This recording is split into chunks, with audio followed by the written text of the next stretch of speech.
বহু বছর আগে থেকেই পটুয়াখালী সহ অনেক এলাকায় গরুর মাথার চামড়া রান্না করে খাওয়া হয়। বিশেষ করে গরুর পায়ার সাথে মাথার চামড়াও রান্না করা হয়। মাথার চামড়া মোটা হওয়ায় এটির ভিন্ন চাহিদা আছে। তবে প্রতি বছর চামড়ার দাম কমে যাওয়ায় গরুর চামড়াও এখন খাবার তালিকায় যুক্ত করেছেন অনেকে। আর যারা একবার চামড়া খেয়েছেন স্বাদের প্রশংসা করেছেন তারা। চামড়ার রন্ধন প্রক্রিয়াও অনেকটা সহজ। প্রথমেই চামড়া 1 থেকে 1.5 ফিট সাইজের ছোট ছোট টুকরা করে নিতে হবে। এরপর মেঝেতে কোনো কিছুর উপর রেখে চামড়ার উপরের অংশের গরম পানি ঢেলে সাথে সাথে স্টিলের চামচ দিয়ে আঁচড় দিলে উপরের পশমগুলো উঠে যাবে। লোম উঠে যাওয়ার পর চামড়ার নিচের অংশ পরিষ্কার করে ছোট ছোট টুকরো করে নিতে হবে। ভালোভাবে ধুয়ে গরম পানিতে সিদ্ধ করতে হবে।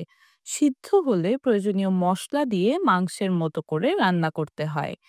একটি চামড়ায় 10 থেকে 15 কেজি কিংবা এর থেকে বেশি পরিমাণ মাংস পাওয়া যায়।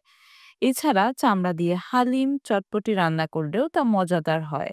আর গরম চামড়া দিয়ে ভাত ও রুটি খাওয়া আরো মজাদার।